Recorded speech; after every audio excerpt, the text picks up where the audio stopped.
falls apart. So from red side, hopefully they can find that counter pick, find that strong matchup, and get to actually play a team fight. Yeah, and it's really concerning when one of the things that you talk about for a team is struggling in the lane phase, because if there's any team that can capitalize on laning discrepancies, it is G2. Now, right now, they're being matched by a lot of other top teams, with SK being towards the bottom. You have to know that a single kill could just end a laning phase outright. For now, though, it will be the Ornn, the Syndra band away, Karthus and the Ezreal on the opposite side, as well as the Aphelios. What's the priority pick? G2, because you pretty much banned a lot of them that I thought would go that direction. Are you going to pick Sett? Are you going to flex it? Ooh, Pantheon. I like it. Pantheon flex. Saw this in the Misfits game as well. See what SK Gaming's response is. A lot of the priority 80 carries taken away. Of course, Crownshot could just go right back to the Misfortune. And we saw earlier today that Pantheon is getting played more up into the top side of the map. Sacre, I unfortunately think the most thing that he's heard, or the phrase that he's heard most this year is Ornn's a good pick here. Now, obviously, Ornn, super powerful, is banned away, so we really haven't got to see Sacre practice many other matchups, and I think this Pantheon is probably going top lane, and that puts a lot of pressure on Sacre and how he's going to deal with it. He was the AP play guy, Vladimir, he Nico. was ranged carries. He wanted to just stay at a distance. He could build up advantages that way. I think that's when we saw him at his peak, and you're right, because he's been that guy or he's been the Ornn guy, as you said, Froskurinn. But for now, they'll buy time. Maybe he's the guy that they want to save counter pick for. For now, it will be the XAYAH RAKAN. Personally, I like this much more than anything Misfortune related, but now the draft is getting spicy. Already we've got a TALIYAH locked in alongside a THRESH, and that's TALIYAH Pantheon. And now you may remember it as a delightful bot lane duo. But there's THRESH. No, I know. But now, have you thought about it as a jungle mid lane? It's either jungle mid or it's jungle top. Which is a nightmare to deal with. I mean, technically, it could still be mid top. I thought you were going to say technically it could still be bot lane. I was like, dang, we're going deep into the G2 mind games. It's 2019 all over again. I think it's going to be jungle top, but we've talked pretty much at length in the past about how Pantheon and TALIYAH works, and all you got to know is that Pantheon lands on you, and then TALIYAH flicks you, and in the air, you are dead. There's no landing. Yeah, point and click stun combined real good with skill shot stun. That's how that one works. All right, see what G2 want to round out with. They are actually going to ban the Misfortune away on the SK Gaming side, which does feel like G2 Esports are then going to need to get a bit more creative. Going to see Caps dig a bit deeper into the champion pool. Personally, I'm excited because I think Lucian might be another champion that we could see here, and any champion with a dash feels like a good champion for Caps. Yeah, naturally you'd aim for the Misfortune because you already have Mikyx showing the THRESH. One of the better combos to pair with THRESH is the Misfortune. I mean, technically, you pair THRESH with Misfortune to help her, and she's pretty immobile.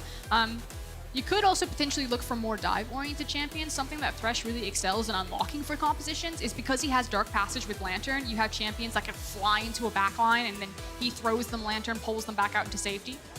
Ooh, and I like this.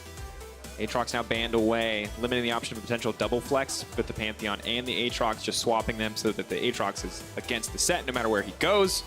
So taking that option, SK really respecting the flex pick here, and I do wonder if both Jenax and Sacre are willing to play the set to follow the Pantheon. I mean, it seems that G2 Esports are respecting the fact that Sacre and Jenax can both play the set and banning both a mid laner and a top laner and the Gangplank in the Orianna bans. And they'll rightfully hold their hand, get as much information from G2 as possible before they decide exactly where that set is going to land, and hopefully, again, sculpt themselves out a winning lane or preferably a winning side of the map. Ooh, and I do like seeing the SEJUANI come in for Trick. Of course, Trick can be a very powerful jungle. Haven't really seen too much of it yet this split. Sad to see the cards taken away from him, but now we get to see how deep the champion pool goes. With an AP jungler, it does free up a few more of the AD choices. And bot lane still remains a big question mark for me. And maybe the answer from G2 is just to pick more flex picks. Could just...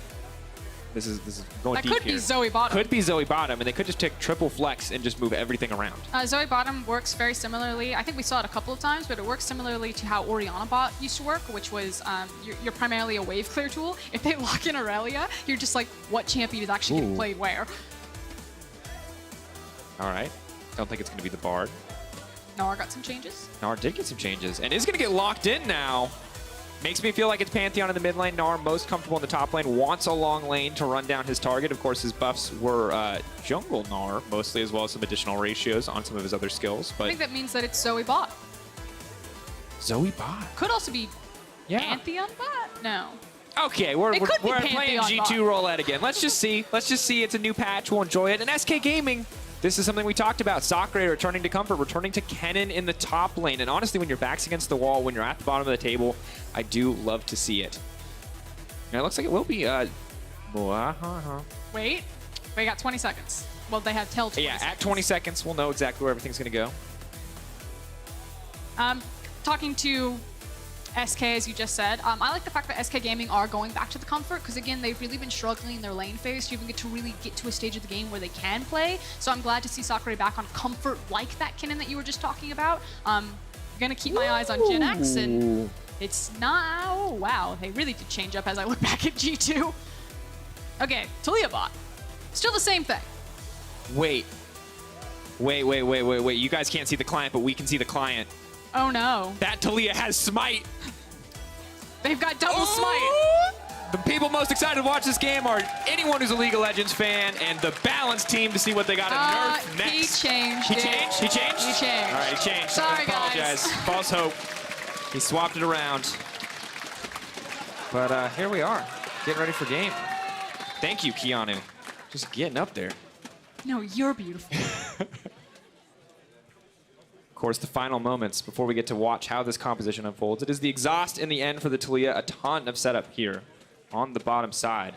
But because Jankos is playing jungle Pantheon, you still get the same combination here. It's Pantheon rocks in, stuns them, straight into the flick. There's so much kill pressure. You throw a death sentence on top of that. I still feel that the game plan is team up Pantheon and TALIYAH. All right, well, let's see what Grabs has to say about this interesting draft. Thank you very much, Jankos. I am joined by Grabs. Now, your players beforehand said you have a fetish for bad drafts. Does this fall onto that sort of scale? If you lose, yes. If you win, probably not. But yeah. That's really good. You have so many flex picks, like the Pantheon, the TALIYAH, the Zoe. Like, why do you guys seem to prioritize having so much flexibility in draft? Because it's fun. Cool. And that's all from us for now. We're going to hand it back to the casters. It's fun. It's fun. I learned a lot there. Yeah, that was not very useful in terms of information. Shout outs to G2 though. I like this because you can say that this is something we expect from G2, but honestly, it's not for me. Recently, it has been stock standard. It has not been the G2 we've come to know and love. So this draft feels like a return to 2019. What I do want to point out is that you have two sweepers already for G2. You have one on Pantheon, and you also have one on TALIYAH. So we talked about how the obvious combo to me is teaming them up, and now that both of them have sweepers, we're going to see where they're denying vision and how they're teaming them up and getting them through this river, which they have a lot of ability to do. And as I say that, look at G2's bot lane. They've stacked in the brush. This is the solo Q special. Oh no, they're just delayed fading. I wanted the solo Q special where you just wait for someone to face check into you. Thing is, you want to just walk up there, get that unraveled earth in enemy territory, or you just want to push in for vision to track jungle pathing. Much more responsible, much more safe choice. So let's talk about TALIYAH bottom. Now, when we saw it in the LCK, it was played with the Pantheon, and obviously having Thresh, it's a little bit different here. I talked about how Zoe, Orianna, and TALIYAH are kind of all doing the same thing in the bot lane. The caveat to that, though, is that TALIYAH needs to make note of the ground. So you can see that Caps is stepping forward, and he's getting the, what is it, Unraveled Earth? Yeah, no, Unraveled Earth is the E. It's a threaded volley. The work ground is what you're looking for here. Yeah, but it's about where she's placing her... Worked ground. There we go. The worked ground.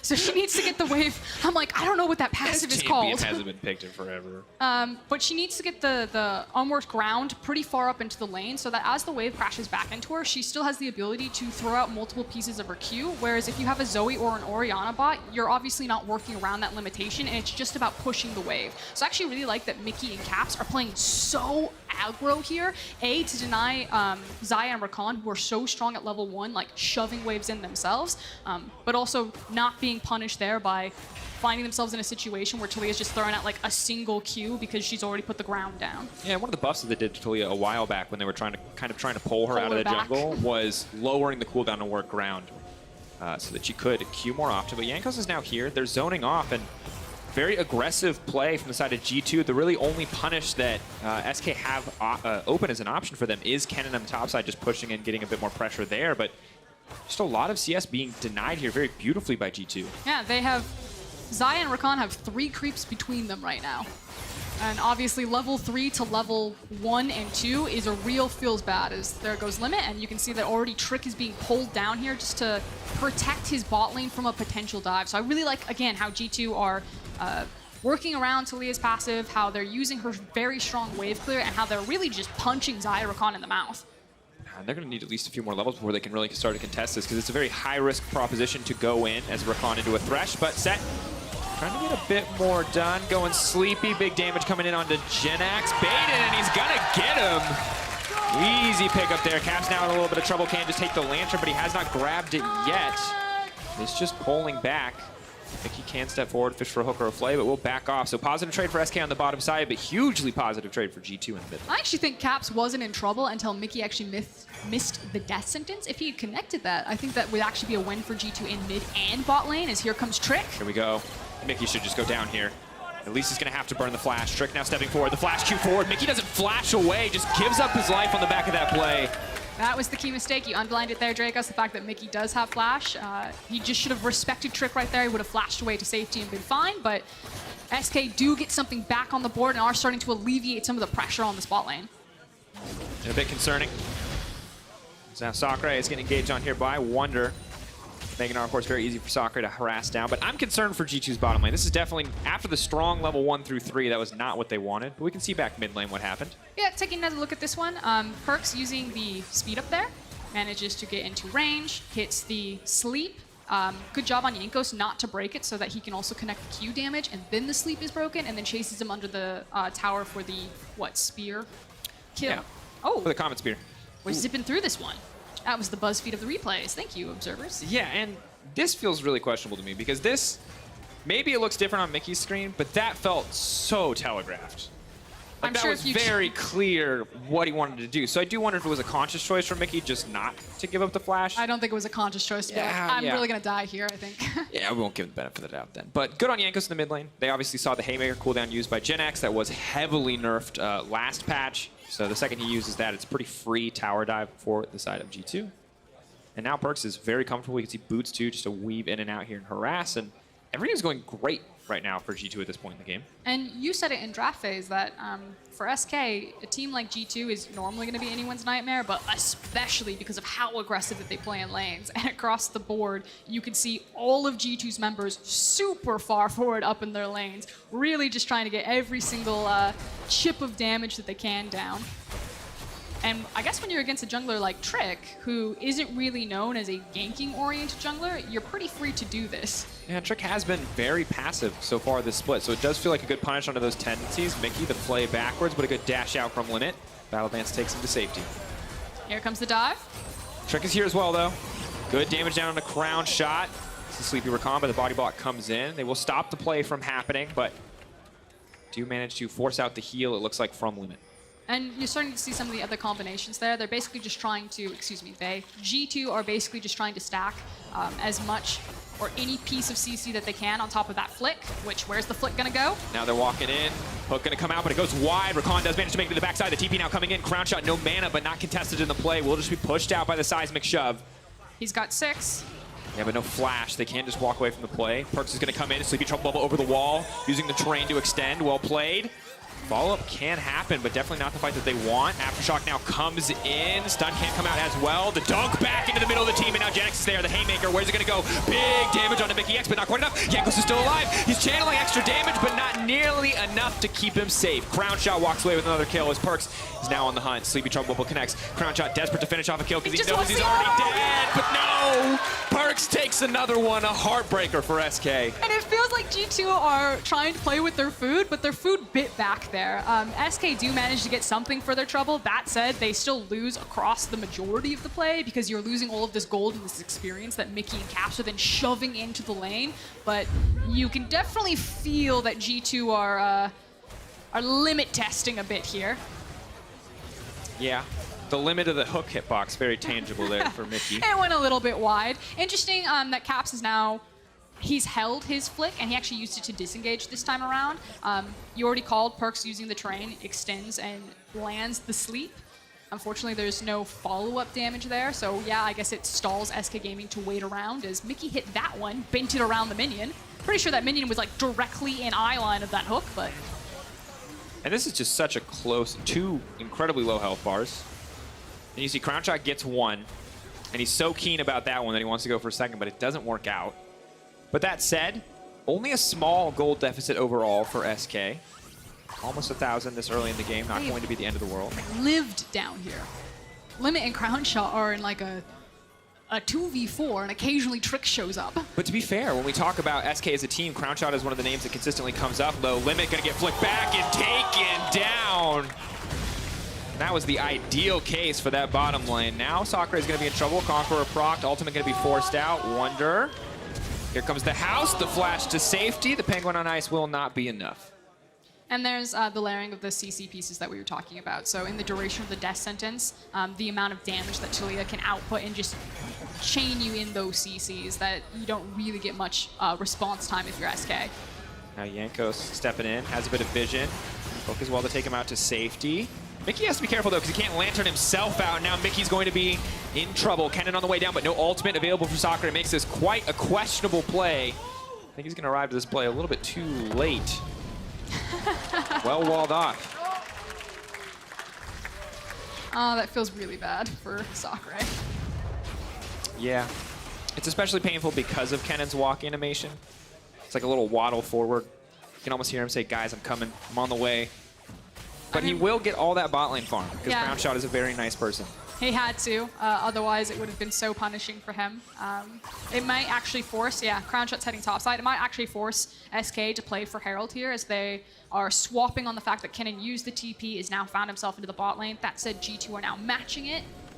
So it's not just a free trade here for SK, and it just feels like no matter where this little bot lane goes, G2 are determined to punish them. Poor Crownshot. Yeah, they keep setting up shop, setting up a tent there. And because it's SEJUANI versus Pantheon, Jankos can actually just solo out this Drake if he wants to. Yeah, really not under threat. Cap's being a little bit careful to step forward here. Doesn't have eyes on Limit. Just like he has a guess, but doesn't know. That's not nearly enough respect paid to the RAKAN. The knockup is there. There's no ulti from Limit quite yet. So Cap's actually not in danger whatsoever, as Crownshot doesn't really feel comfortable to commit there. And Wunder is dunking down on this matchup, but not quite hard enough. Clean escape now from Sacre if they try to die for this one. It is a little bit risky. Lockup is there. Jankos can just use the E to deny the tower damage, but Wunder is in trouble. One more shot, one more to follow, and that's a 1-for-1 shutdown for Sacre. Poor Sacre. His ult was just about to tick off of cooldown, so wasn't able to have any sort of big pieces of CC there to help alleviate that dive. Jankos actually looked like he was eyeballing the dragon, but then Wunder was probably like, hey, we can kill this guy under the tower, and then Jankos comes flying in. PERKZ. Limit and Trick definitely stepping forward. And I just constant play after play from G2. I like the fact that they, G2 seem very determined just to murder SK Gaming. Such a strong word, I mean, Froskurinn. There you go. Here comes PERKZ. Long range paddle star. Will not use it on the Jenax. But Mikyx just constantly fishing with these hooks. Must not be scared whatsoever. I guess Caps can throw out the E, the Unraveled Earth at any time and kind of deny a lot of the entryways for SK. That is pretty cool. The fact that both THRESH and TALIYAH can play the disengage options in this duo, as you just called it out there. So yeah, Mikyx probably feels fine to fish. Oh, he was spotted. Oh, wait. Jankos is behind them. 3v3. Full aggro. Lantern comes in. They're going to try to find the engage. Ooh, that's a big cooldown burn. Now has to dash into safety. Mikyx not going to even throw the hook. Oh, no. Oh, no. They know he's there. Trick. Not like this. Oh, he's the first guy in the horror movie to die. Or is Caps? Caps. Not going to be able to walk away. This is charmed up. Going to be able to find the kill on the side of the RAKAN. Limit now has to run for the hills. Coming around the corner, but here comes the rest of the team. That flash was tragic, and Crownshot, just another name on a list for G2. Wunder running him down. Where's the next Penguin going to go? Going forward. Stolen flash. Leap in. Good escape from Crownshot.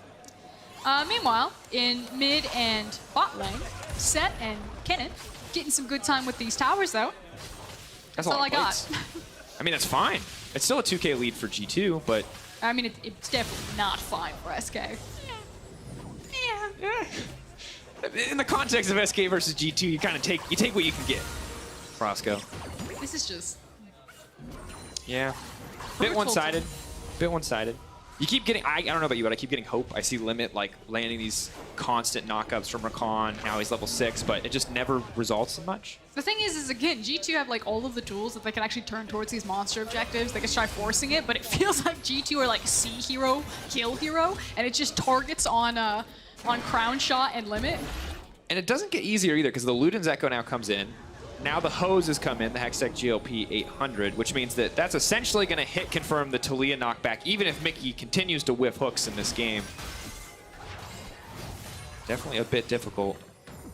Yeah, Cap's playing more of the utility role here while Jankos is taking on that damage threat.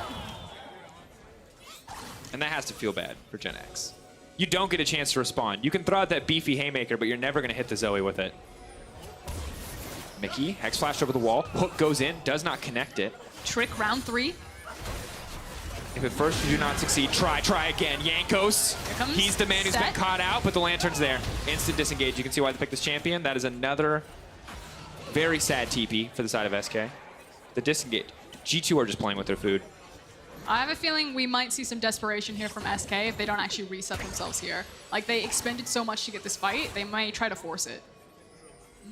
Oh no, they're locked out of their lanes. Okay, here we go. Mikyx coming back. Now the engage is going to come out. Limit running his little legs as fast as he can. They've been spotted out. There's actually nothing for them to get here. Meanwhile, PERKZ has a free TP. Oh no. This is ring around the rosies for SK Gaming and they lost. Yes. I mean, we look across the lane, not a single lane has a CS advantage. Trick is now in trouble because the entire team is here. They also have the lantern to get out to safety if they need to. TP used by G2. Seems like G2 are ready to fight. Now Wunder, not a lot of time left on the Mega GNAR. But if you can get an ult down, it will be huge. Jankos going to leap forward. The RAKAN knockback, but he does manage to make it safety. No, Mikyx! He snipes him with the hook. It is actually a death sentence for the first time in League of Legends history. Jankos Another kill happens. A nice sidestep there to deny Sacre the kill with the Q, and PERKZ is still on the... Okay. He's still on the chase. Still on the chase. That's the hyper. Third proc's going to come in. Wunder's going to start to run him down. Nowhere for Crownshot to go. Goodbye. He Goomba stomps him. There's so many style points right now for G2. Mikyx! Calculated. This is the G2 everyone was missing. 5K gold lead. We're 15 minutes into the game. I would like to clarify that, of course, a THRESH Q has killed someone before in pro play, but I always think it's funny when it does. And for Sacre, I mean, what hasn't killed him at this point? Oh, this is mean. Yeah. That is what it is. The thing is that SK Gaming have been stuck in this prison that G2 have made for like the last 3 minutes. Yep. They've just been trapped in this top river, unsure how to get back into their own lanes.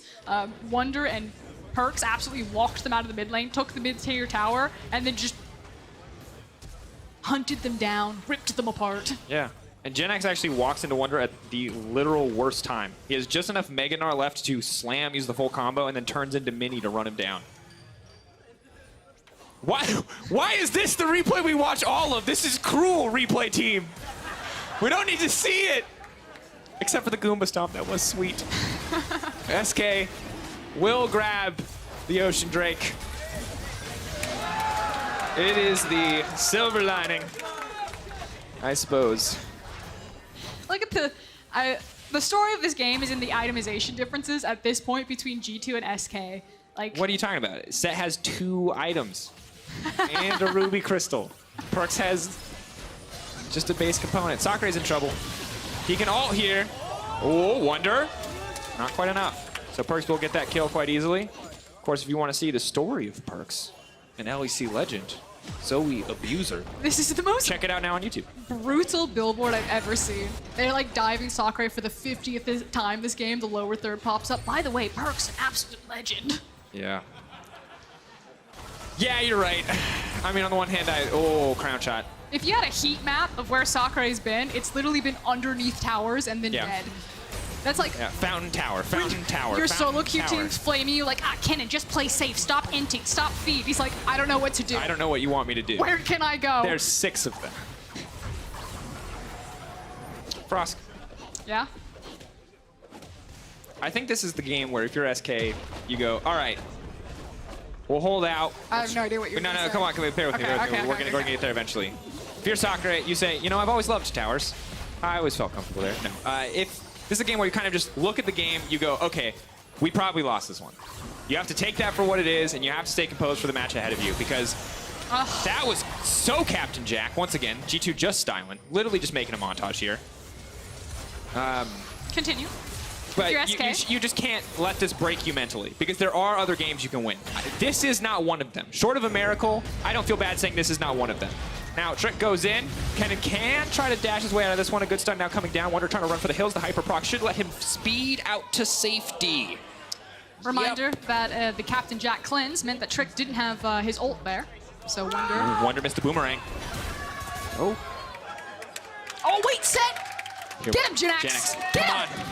Use the face breaker. How many shots can... Yes! Yes! Justice for SK! Dunked down! Yeah! Also, they lost bot tower, but small victories. Name of the game. Meanwhile, on Inhib. Yeah. It's a 19-minute game. G2 won't break a record, I believe, with this one, but it will be a very fast one, if I had to guess. Baron isn't even really on the table because it hasn't spawned yet. But very rarely at 19-minute games do you see teams take the inhibitor. G2 are just that far ahead. But don't worry, Jenax is hitting that tower. And if there's anything we've learned from watching Nuke Duck play Nautilus, it's that it might take a while. Ooh, PERKZ does manage to steal a cleanse away on that one, and then goes right back in.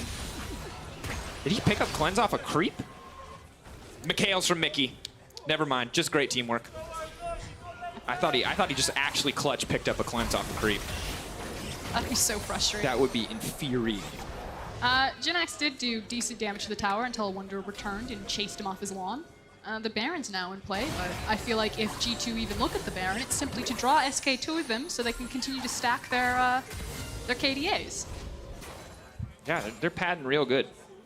Especially PERKZ, 2-0-7. I think he wishes that was more of like a 9-0-0. True, true. But it's been very spread out in terms of kills. And one thing that I will say is that, like, there's not a lot to take, I think, from this win from either team. Honestly, like, I don't know how serious of a G2 draft this is, but what I will say is that it's nice to see Caps play something that isn't an AD carry. Like, it is good to see that, because it's something that we were promised when this lane swap came around, that, like, oh, the mages and the champion pools, and then Caps played Perma Senna.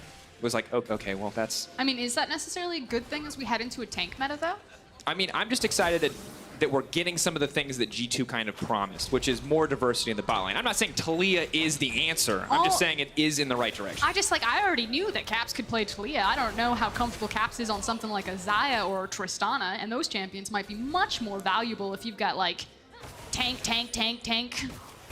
But to be fair to my man, he is building Leandri's Torment, which is marginally good against tanks. Well, hopefully PGL will get the answers for us, and Grabs will fill us in on what Caps can play. How the role swap has changed G2 more at, I have no idea what time it is. More 11. There you go. It's a strong prediction for this game. 10:45, perhaps. Ooh. Now the range is just there for G2. PERKZ just gets to free hit, but the TP Jenax. flank is here. Jenax. Oh no! Oh, already. Another engage. Going in. Who's he gonna grab? Dunking Wunder back down, but no, just whiffing that one completely. Jankos gonna body block all of that damage. And Crownshot's now in trouble. G2 are just running into the base. They're gonna break down another tower, essentially uncontested. That's every summoner Jenax had to offer, but it will not result in the kill that they were looking for. Ooh, hook onto Sett, knockback onto Sett, no chance to push Haymaker, and Jenax dies. He went into Death Sentence, into Flay, into Flick, into Dead. Yeah. I feel like every time Sett's ult comes out, you have to get really loud and like growly and cheer with it, but that was definitely an inappropriate time to get growly and loud and cheer with it. I just think Trick is looking longingly across at G2. He's like, I remember fonder days.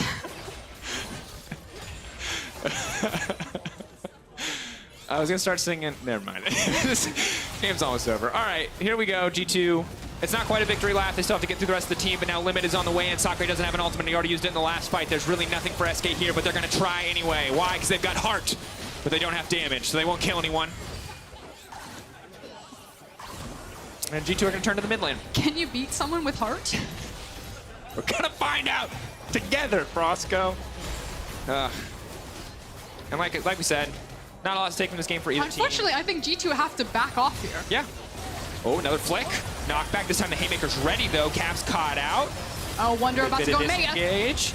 Does Wunder get his montage moment? It does not look like it. Trick will be taken down.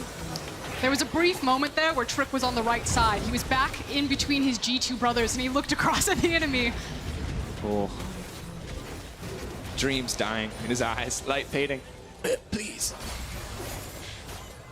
Gotta say though, the hit rates for Mikyx this game not ideal. He keeps throwing them because he's trying to average out. If they hit, someone dies. Oh, the suplex back. Jenax with the haymaker. Oh, The good follows combo. there. Good damage. Now Crownshot's in the midst of everything. Sacre's there too. Jankos is definitely dead. Crownshot just throws out the auto. That'll be the finish. Shut down there. The game is still very impossible to win, but that was a fantastic play from SK. Silver lining.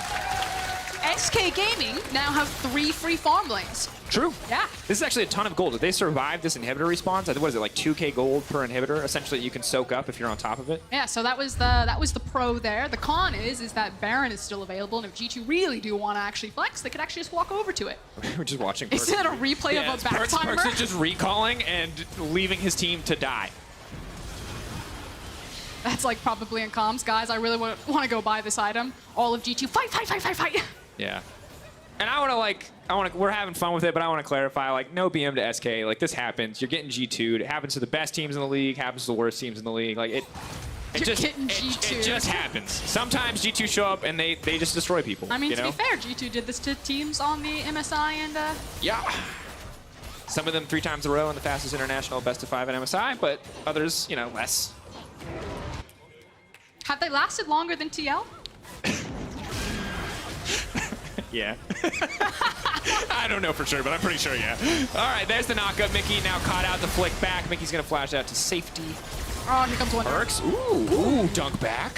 Jenax going to use Wunder as an escape train. And now G2 are just going to move in for the kill here.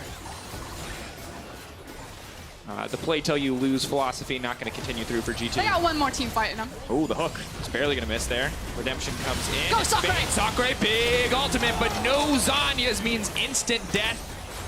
This is the last stand for SK. The wall will split them. Jenax dies. Everyone dies except for Trick and Crownshot. And that's going to be the end of the game. G2 Esports moving in. Dominance from start to finish from level 1 when they zoned him off the tower to this entire mess that you're witnessing on your screen now. Run, Trick. Yeah. Congrats to G2 moving up to 8-3. It's like the end of Burn After Reading. What did we learn? I don't know. Not to do it again, I guess.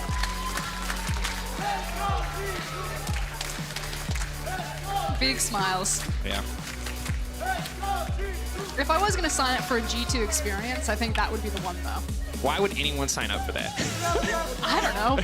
I mean, if you're Mickey and Caps, you're probably having a great time. No, I know. I understand G2's having a great time. Oh, yeah. Why would anyone else sign up for that? Well played. I liked it. I liked the variants. I liked the flex picks. I liked the draft. The game, the execution was there for G2, and sadly for SK, just couldn't really get it together. Yeah, big hugs all around. Yeah. I like seeing Sacre back on the Kennen. Sadly, a lot of the TPs that game were... It's not like the idea was there, the just positioning just wasn't, and G2 were just so good at stepping away the second they saw a TP that a pick like Kennen, like the set without flash, just didn't really get to do anything in any of those fights. I always just think it's super fun to watch a G2 team fight, especially in a competition like that when you have so many... Like, you're playing around so many cooldowns that are constantly going around. The Sleepy Trouble Bubbles, the Lanterns in particular, that it was like constant in and out, like whack-a-mole. Yeah. Well, Wunder, Jankos, and PERKZ is who you can vote for. There's no wrong choice.